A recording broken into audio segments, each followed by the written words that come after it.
I want to repeat that. The action that the government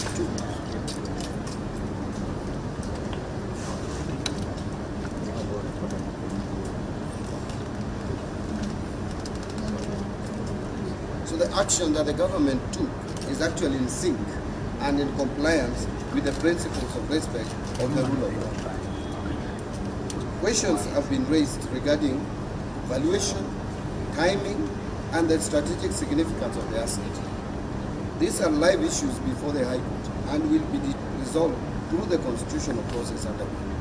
Until then, it would be inappropriate for anybody to present contested assertions or expert opinion as settled facts. The transaction was undertaken pursuant to Section 87A of the Public Finance Management Act of 2012, following National Assembly approval and public participation conducted in line with Articles 10 and 118 of the Constitution. As a matter of fact, I personally took initiative to conduct extensive public participation even before Parliament undertook the same. I almost went to the former provinces of this republic and engaged in extensive consultation. I remember in this region, I went to Migori County and held public engagement. I later went to Kakamega for the wider western region and then proceeded to Nakuru for the Rift Valley region and Eldoret for the north region, Nakuru for the south. I later conducted extensive engagement in Kiambu for the Kiambu County, for the central region, and went to Meru to conduct the same exercise. And I was in Kilifi for the coastal region. The only region that I did not visit is the wider northern Kenya region, which I was supposed to go to Garissa, but was caught up with the time constraint. The National Assembly equally conducted through the relevant committees. Actually, it was a joint committee of the National Assembly, and they conducted extensive engagement with the public. So this is an exercise that was done meticulously and within the law, respecting the provisions of Article 10 and Article 118 of the Constitution. The government is confident it was conducted within the applicable legal, regulatory, and governance framework, and welcomes the opportunity for these matters to be conclusively determined by the courts.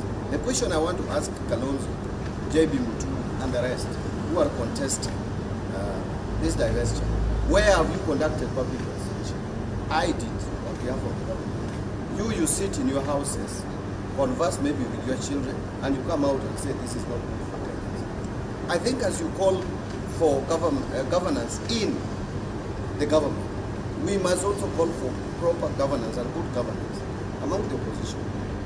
The fact that you are in the opposition does not give you the latitude and express authority to be speaking without consulting them.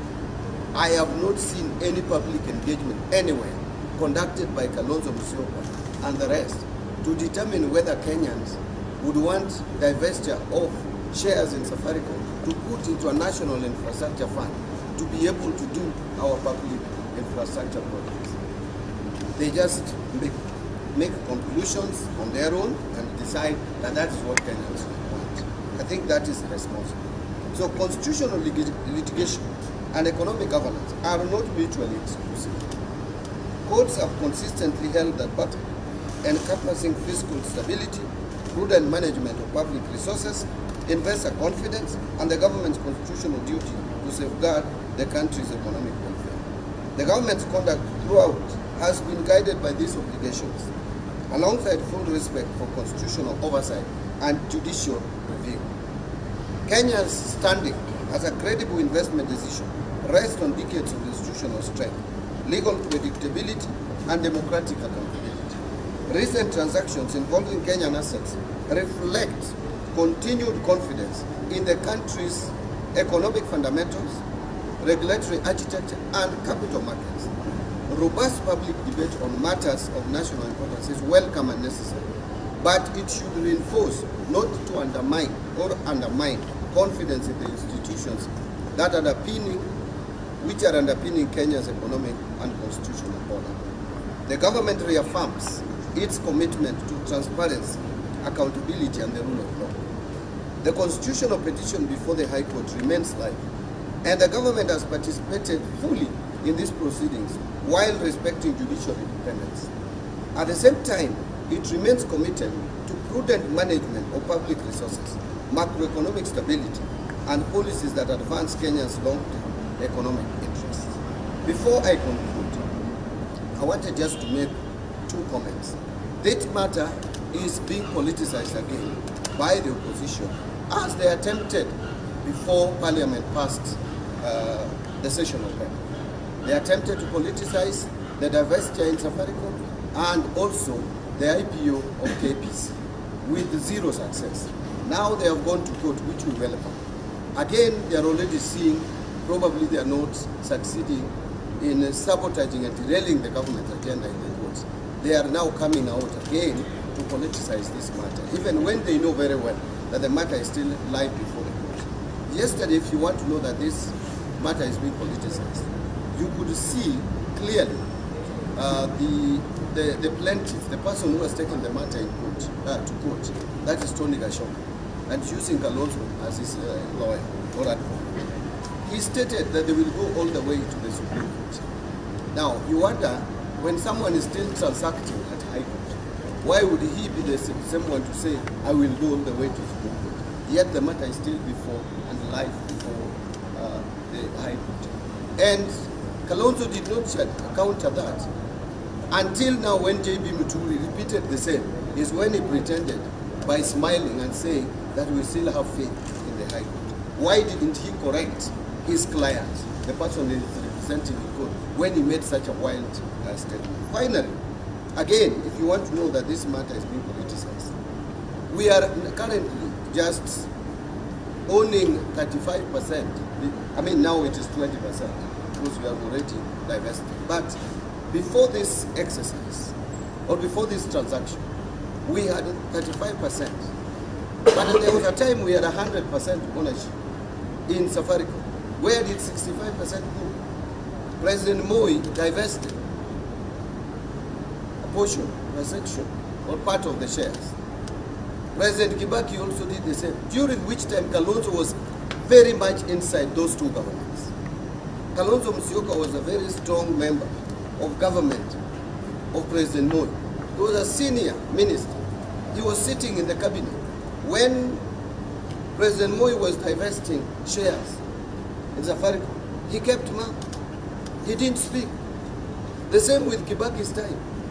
Now when President Ruto is divesting 15%, it becomes an issue. Yet those two presidents divested and used that money in general budgetary support. Today, if you ask Kenyans where we took the money that we got from the sale of Safaricom shares during these two administrations, they cannot tell you because they don't know. But in this administration, we are saying this money is not going to be used for general budgetary support. We are not going to consume it. We are investing that money.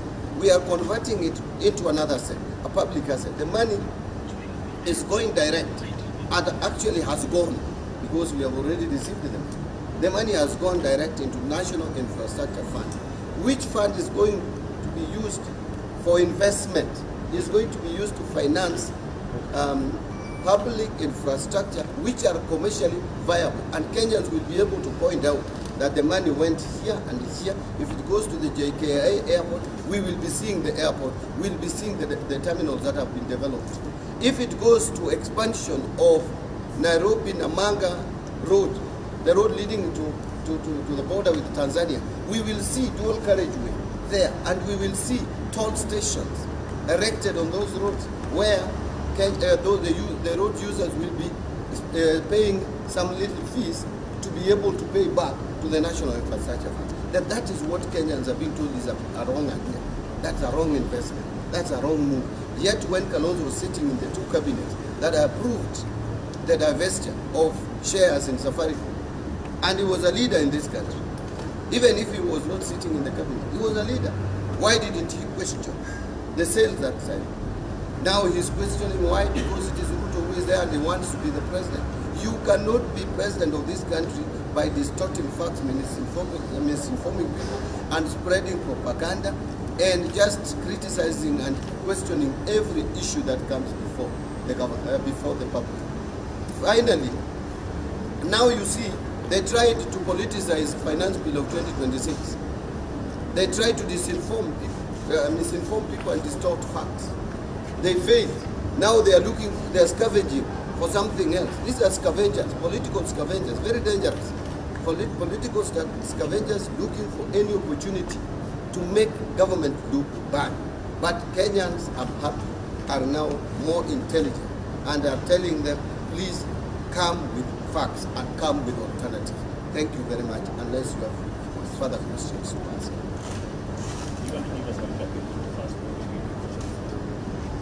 I will do questioning first.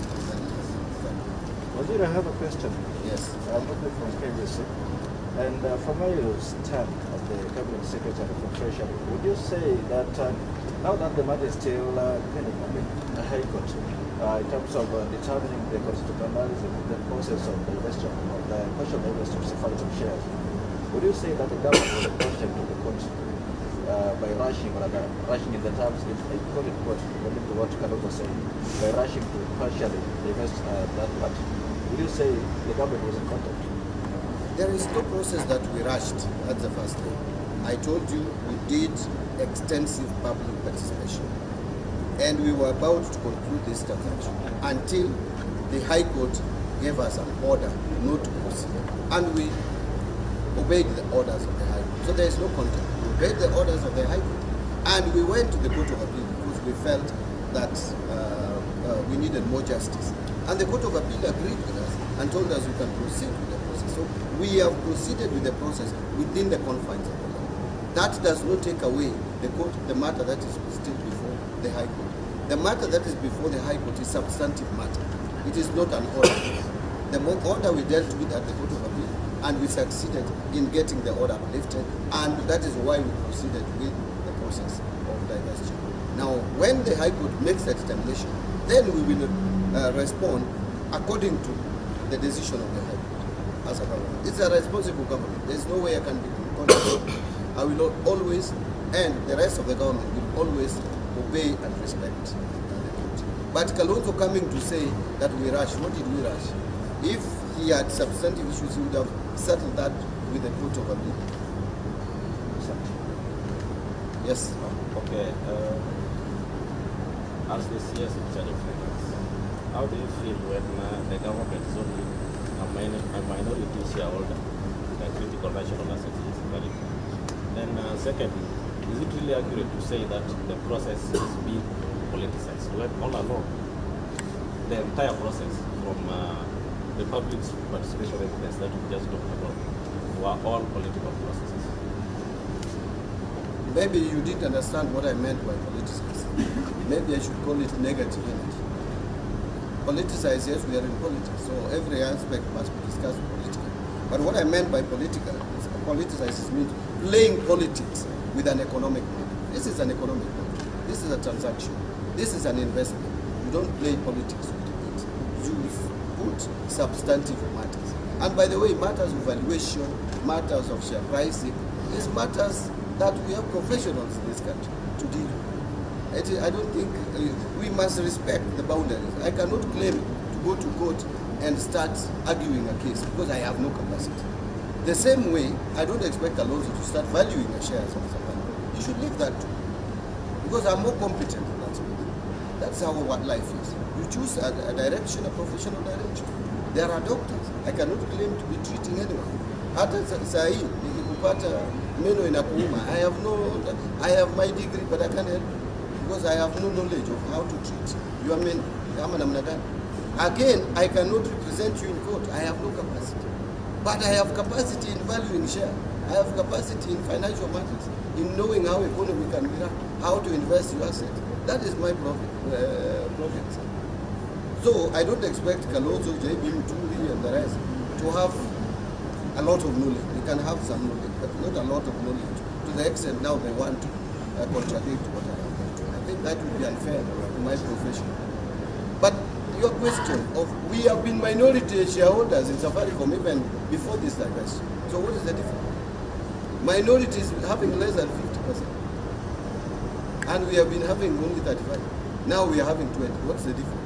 We are minority shareholders. We will continue to be minority shareholders. In fact, I want to be further minority shareholders by divesting more to raise money and to do other contracts things. We should not be in business. That is something I've said many times. The government has no business in being in business. Business is for private people. We provide an environment for them. My friend, this Safaricom was owned 100% by government. It was a small thing. The moment we divested, it became big. So they don't have that mindset of government running business. Government has no capacity running major businesses. Governments world over have no capacity. Last, yes. Alonso was questioning why the government is deciding one of sale of dividends with equivalent to 2 years. So I'm wondering why, as an expert, Can you repeat it again? One of pay of dividends in an equivalent of 2 years. So he was questioning, and maybe you as an expert could explain. Either you didn't understand him, or he doesn't understand what he's asking.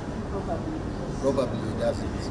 Because what we did, we got dividend in advance of 40 billion, which will be recovered over the period. So that is even more than 2 years of dividend. All right? Actually, it may be 5 years from the current payout that we have seen. But I also heard them say talk about dividend that we should have earned laid up to August. I mean, that is a very cheap argument, very simplistic. The earlier we conclude this transaction, the better for this economy. We are getting about 240.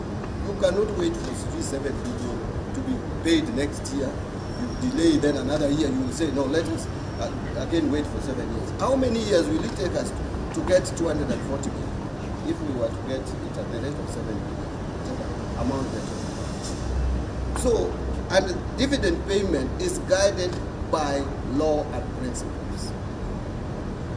You cannot be speculating that, oh, we will get dividend, so let's wait. Let us conclude, in my view, this transaction within the legal framework and respecting the judicial process. Conclude it, have money in the National Infrastructure Fund, and do major projects. JKIA needs to be done and concluded so that we can remain a competitive economy. That must be done. We will only be able to do JKIA if this fund is run. Already we have interviewed board members. In the next 1 week or so, we will announce those who have qualified or who have satisfied as the competent board, and you will see the name. I am confident we have gone for the best Kenyans, the best we could get for board membership. And then they are going to recruit CEO. In the next 1 month, 2 months, we want this fund up and running so that major infrastructure projects that have delayed the energy sector, where we complain when power goes out, then you start asking, what is Wandai doing? What can Wandai do when the power generation is 3,000 megawatts, 3,200, and we need 10,000 for the country? What can he do? Can he bring magic to bring power stability? We need power stability. We need energy costs to come down. That can only be realized by deliberate and strategic investment in energy sector. You will not do that with the current budget that we have today. After you all know that we have debt distress, we have a lot of money we are paying every year from our revenue to service our debt, and you have no other alternative. You have to service those debts. We don't have money to do major projects. We don't have money to do AKIA. We don't have money to expand some of our roads that need expansion and which are commercially viable. We don't have money to do irrigation or get to irrigated agriculture. We don't have money for energy. I've told you. We have to be innovative and creative. The traditional way of thinking, the simplistic way of thinking, the way I see the opposition, is not going to take this country far. We are committed to this course.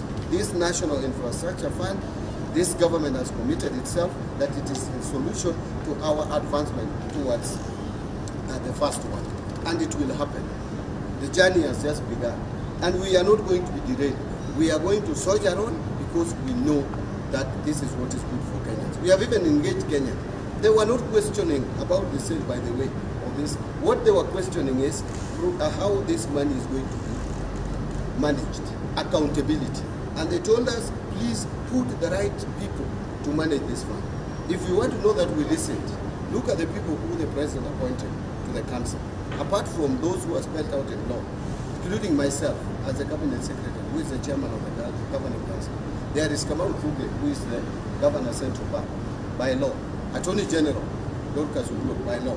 Then there are four other other individuals. Number one, Paul Russo, the CEO of KCB, an eminent Kenyan, we all know. There is Mr. Richard Etimisi, who was a very senior person in Standard Chartered Bank. We all know. He did an excellent job. The third person is Professor Orama, the immediate former president of Africa Import and Exim Bank, Export Import Bank, Africa Exim Bank, Africa Bank. We all know how that guy is qualified. Then we have Faith Boynet, a lawyer of high standing, who is the chairperson now of APC, Kenya Pipeline. Four eminent Kenyans who has complained about the capacity of. When we get the board in place, you will see the names. Again, you will be encouraged that we have the right people to manage this fund. People with knowledge in investment banking, people with knowledge in accounting and finance, people with knowledge in engineering. Those are the people we will have in the board who will now then go ahead and recruit the manager. Let us give this fund chance to transform this country. And it is going to happen, as the president always says, in our lifetime. Lastly, my brother, I hope you are asking. We are done. Mana Yes. Doluo makoro warito. Doluo. Oh, Chico, Yeah, now but you are yeah. done with me, I come back with you. Kuru Doluo to loko gigiche, but I'm not temo. Wacha. Adwa mna chuo ler e wach mar serikal gi Dholuo wanyalo wacho ni duoko shares mag e Safaricom piny nyocha wan gi 35%, sani koro en 20%. Okuongo chien kacha kanyo wachako process ne wadhi kuom jo Kenya muogwe. Kane watieko wuoyo gi jo Kenya, wach ni nodhi e bunge. Jo bunge kata jo bende nodhi owuotho e Kenya mangima ma owinjo motimo twak gi jo Kenya, mowinjo gima jo Kenya dwaro. To kane pok watieko process ni, to yawa moko noringo modhi e doho mochungo wach ni e doho mamalo. Bang' mano ne wadhi e doho mar apil wan kaka serikal. Ne waneno ni kochungwa ahinya to biro miyo gik manyo wachano timo, nikech pesa ma wadwa wuog e Safaricom, pesa ma wuok e Safaricom wadwa walosgo weche mag ndara, weche mag stima, weche mamoko ma samoro e budget masani ok wanyal loso. Ne wadhi e doho mar apil, ma doho mar apil oyie kodwa ni wanyalo dhi mbele, ema nyo wadhi mbele. Koro naneno ka jowa moko makwedo serikal kotelne gi Stephen Kalonzo Musyoka ochako chiwo weche ma ok adiere, ka giwacho ni serikal orikni ka tieko wach, kendo giwacho ni treasury mane matelo orikni mondo ka tieko wach. Onge rikni warikni, wach ni osebedo mesa ndalo mathoth kendo osekawo dweche mang'eny, to kendo doho bende oyie kodwa ni wanyalo dhi mbele. Omiyo ne wadhi mbele kaluwore gi kaka doho nong'ado doho mar apil. Ma wach moko nie doho mamalo pod biro mana dhi nyime kaluwore gi kaka ibiro wach ne doho mamalo. Kaka ging'ade, wan kaka serikal wabiro timo kaka doho mamalo ong'ade. To sani chik oyienwa mondo wadhi mbele. Natemo mana kwedo kabisa weche mawachore gi jowa ma kwedo serikal, ka giwacho ni warikni gini noko onego watim. To apenjora ni to Kalonzo Musyoka ne nie serikal diere mane President Moi ouso shares mane mag Safaricom. Ne ene serikal diere ma President Kibaki nouso shares mag Safaricom. Ang'o mane mone wuoyo diere sani to koro wuoyo nikech President Ruto nie serikal? Aparo ni mano ok en paro maber kuom ng'ama onego bed ni telo ne serikal. Onego bed ni itiyo gi gima kisungu luongo ni objectivity, kiwacho adiera.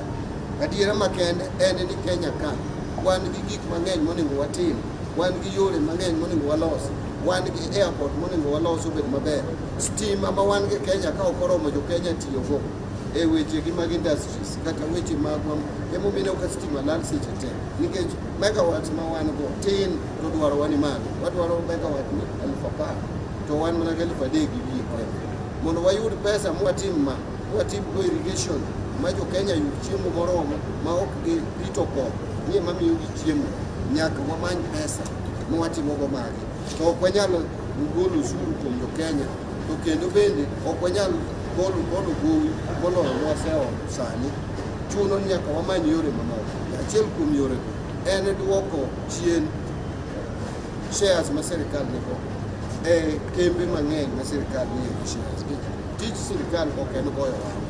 Tij sirikal en keto lwasi maber ne jogo ohala. Aparo ni gi kanyo anyalo wegi kanyo kawacho ni jopurwa kata jopiny kik chik itgi ne joma tijgi en mana ketho kata dirail sirikal e gik ma sirikal timo. Nyocha gitemo ahinya kana kelo finance bill gikelo weche mang'eny ma propaganda mathoth gi miriambo mang'eny e finance bill ka oseyudgi kanyo ma giaye gi lwet